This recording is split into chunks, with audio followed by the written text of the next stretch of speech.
Esta historia no comienza con un fantasma que aparece de la nada, ni con un grito en la noche. Comienza hace más de 4 siglos, en un bosque envuelto de neblina, donde un grupo de monjes decidió levantar un convento que con el tiempo se convertiría en uno de los lugares más misteriosos y temidos de México. Hoy les voy a contar la historia del ex convento del Desierto de los Leones, un sitio que parece suspendido en el tiempo, donde las paredes guardan secretos de penitencia, dolor y apariciones que hasta hoy siguen aterrorizando a quienes lo visitan. El convento fue fundado en 1606 por los Carmelitas Descalzos, una orden religiosa conocida por su disciplina férrea y su vida de aislamiento. Eligieron este sitio en la sierra al poniente de lo que hoy es la Ciudad de México, un bosque espeso que en aquel entonces estaba mucho más alejado y solitario. El nombre Desierto de los Leones no proviene de leones africanos, sino de la palabra desierto, entendida como retiro espiritual, y de la familia León, quienes donaron las tierras. Los monjes buscaban alejarse del bullicio de la ciudad colonial para entregarse a la contemplación y la penitencia. Sin embargo, el entorno resultó tan inhóspito que con los años surgieron rumores de que en ese aislamiento habían sucedido cosas terribles. El convento contaba con celdas diminutas, pasillos oscuros, un claustro, capillas y túneles subterráneos que comunicaban diferentes áreas. Aquí no había lujos ni comodidades. Los frailes dormían en el suelo, ayunaban durante días y se sometían a castigos corporales para expiar sus pecados. Las primeras historias oscuras datan de apenas unas décadas después de su construcción. Cuentan que algunos monjes practicaban penitencias tan extremas que varios murieron dentro de las celdas de castigo. Estas celdas eran habitaciones sin ventanas, con muros gruesos, donde el silencio era absoluto. Los frailes podían pasar ahí semanas enteras, en ayuno y en oración. Se decía que, aún después de muertos, los penitentes seguían rezando a la oscuridad. Visitantes aseguraban escuchar murmullos de oración en latín, como si los muros mismos hubieran absorbido esas voces. Otro de los rumores tempranos hablaba de un monje que, obsesionado con la pureza, se colocaba cadenas en el cuerpo y se flagelaba hasta sangrar. Una noche desapareció. Nunca encontraron su cuerpo, y desde entonces varios frailes dijeron ver su silueta recorriendo los pasillos, arrastrando cadenas que producían un sonido metálico que helaba la sangre. Durante el siglo XVII y XVIII, el convento funcionó como centro de retiro para monjes de toda la Nueva España. Sin embargo, poco a poco, adquirió una reputación oscura.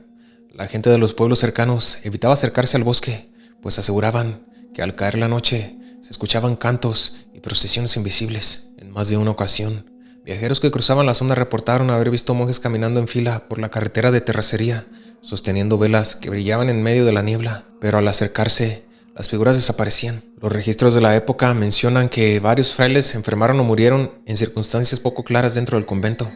El aislamiento, las duras condiciones y los castigos extremos hicieron que las paredes se impregnaran de un ambiente de sufrimiento. Con el paso de los siglos, el convento perdió fuerza. A inicios del siglo XIX fue desamortizado y eventualmente abandonado. Durante muchos años quedó en ruinas, devorado por la humedad del bosque. Y fue precisamente en esa etapa de abandono cuando los relatos paranormales aumentaron. Gente que se atrevía a entrar hablaba de pasillos interminables, sombras que se movían entre las celdas y voces que parecían venir desde los túneles subterráneos. Algunos excursionistas aseguraban que el convento tenía una especie de doble realidad. De día era ruina y piedra, pero de noche se transformaba en un lugar vivo, donde se escuchaban misas, coros y campanas invisibles. Ya en el siglo XX, cuando el convento empezó a atraer visitantes curiosos, se registraron los primeros relatos de posesiones fantasmales. Varias personas aseguraron haber visto grupos de monjes atravesando los claustros en silencio, con el rostro cubierto por capuchas, portando velas que no iluminaban. Uno de los testimonios más famosos fue el de un guardabosque que, haciendo su ronda nocturna, escuchó cánticos en latín dentro de la capilla.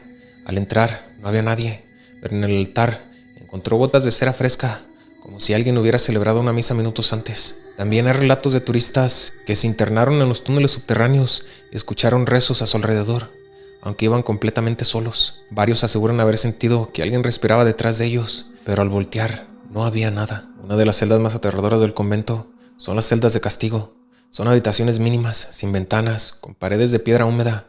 Ahí se encerraban los frailes que necesitaban purgar faltas o practicar penitencias extremas. Guías actuales cuentan que incluso a plena luz del día, esas celdas producen una sensación de opresión insoportable. Visitantes aseguran sentir mareo, frío repentino y un miedo irracional al estar dentro. Hay una leyenda que dice que uno de los frailes quedó atrapado en una celda y murió de inanición, y que desde entonces, al entrar, se escucha un golpe seco en la puerta, como si alguien desde adentro pidiera salir. En los últimos años, grupos de investigación paranormal Han documentado fenómenos en el convento.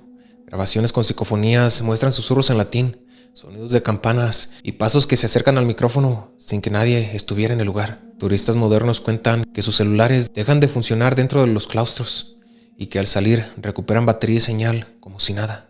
Otros dicen haberse perdido en los pasillos, recorriendo durante horas un espacio que en realidad es muy pequeño. La combinación de bosque, niebla y ruinas hace que incluso los más escépticos sientan un nudo en el estómago al entrar. Pocos lugares en el convento provocan tanto miedo como sus túneles.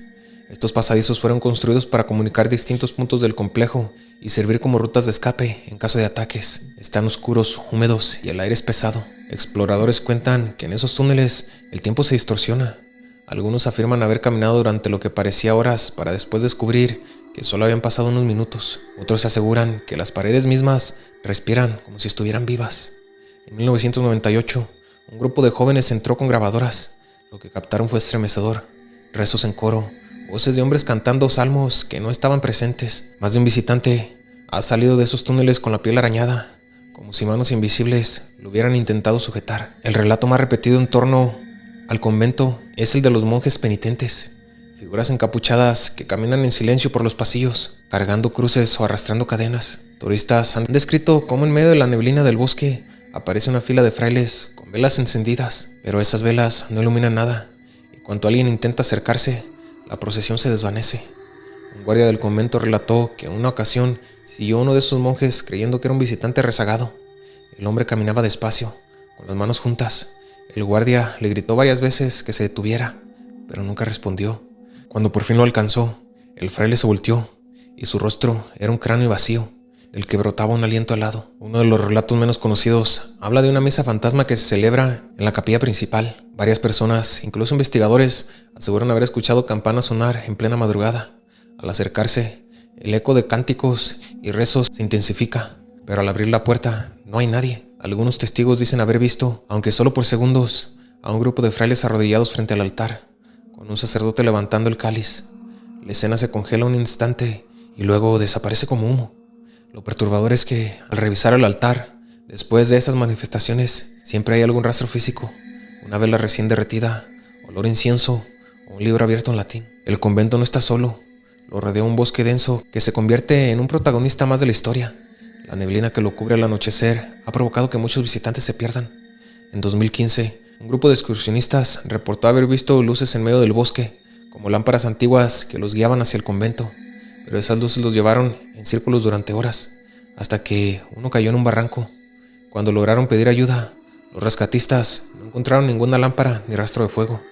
Hay quienes dicen que la niebla no es natural, sino un velo que guarda a los espíritus de los monjes, atrapando a quienes se atreven a perturbar su paz. Los relatos más actuales provienen de turistas que visitan el convento en recorridos nocturnos. Algunos cuentan que al tomarse fotografías aparecen siluetas encapuchadas detrás de ellos.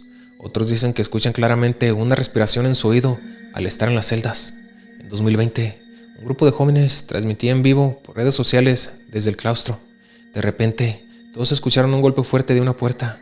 Cuando enfocaron la cámara, se vio cómo la puerta se movía violentamente, como si alguien empujara desde adentro. El video quedó registrado y se viralizó, reavivando la fama del convento como un lugar donde lo paranormal está a flor de piel. El exconvento del Desierto de los Leones no es solo ruinas, ni solo un museo histórico. Es un espacio donde el pasado parece seguir respirando. Cada piedra, cada muro y cada túnel guarda el eco de siglos de rezos, penitencias y sufrimiento. No sorprende que tantas personas aseguren sentir presencias, escuchar voces y ver figuras imposibles. Lo más inquietante es que las apariciones no se limitan a un tiempo remoto. Siguen ocurriendo hoy, en pleno siglo XXI, a la vista de cualquiera que se atreva a caminar por sus pasillos al anochecer. Hay quienes creen que todo se trata de sugestión, que las leyendas son solo ecos de la imaginación. Pero si alguna vez visitas el Desierto de los Leones en una noche de niebla, si entras en silencio a sus túneles y apagas la linterna, quizá escuches un murmullo en latín o el arrastre de unas cadenas que se acercan lentamente. Y entonces entenderás que en ese lugar la línea entre lo sagrado y lo maldito se rompió hace siglos y nunca volvió a cerrarse. Esto es todo por hoy. Mi nombre es Víctor y esto fue